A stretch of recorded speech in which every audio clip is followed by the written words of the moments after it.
In today's video, I'm going to teach you how to upload videos as files instead of using streaming links. This straightforward method will help you achieve better performance by leveraging platforms like OneDrive or SharePoint. Let's dive right into it. First, let's talk about why you might want to upload your videos as files rather than relying on streaming links. When you use streaming links, you're dependent on the streaming platform's performance, which might not always be reliable. This can lead to buffering issues and reduced quality, which can be frustrating for viewers. By uploading files directly to OneDrive or SharePoint, you're ensuring that your videos are stored safely and can be accessed with improved reliability and speed. Now, let's explore how to do just that. Start by ensuring you have access to either a OneDrive or a SharePoint account. Both of these services are part of the Microsoft Cloud ecosystem, and they provide robust file storage and sharing capabilities. If you don't have an account yet, visit the Microsoft website to create one. It's a pretty straightforward process. Once you're all set, log into your account and locate the interface, which generally displays your files and folders upon entry.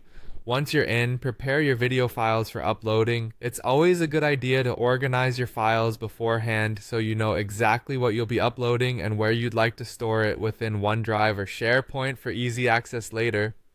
If necessary, rename your video files to keep things tidy and ensure they can be found effortlessly when needed.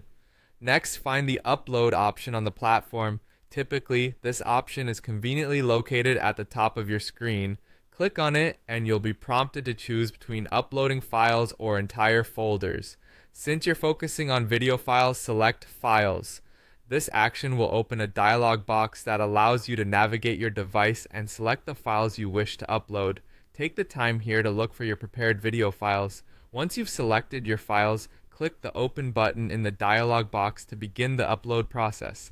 Keep in mind that the uploading speed may vary depending on your internet connection and the size of the files. This is perfectly normal, so just sit tight as each file is uploaded to the platform. You'll see the progress indicated on your screen, typically as a percentage or status bar. After the upload is complete, take a moment to verify that your videos are now accessible on the platform. Head over to the location or folder where you aim to store them. Double check that the entire video uploaded correctly by playing it directly from OneDrive or SharePoint. Ensure it runs smoothly without any issues, a crucial step to guarantee a seamless experience for those accessing your videos. And there you have it, a simple yet effective way to upload your videos as files to either OneDrive or SharePoint, ensuring a reliable performance and easy sharing. This method not only provides better control over the quality and accessibility of your videos, but also contributes to a smooth viewing experience for your audience. Thanks for watching and happy uploading.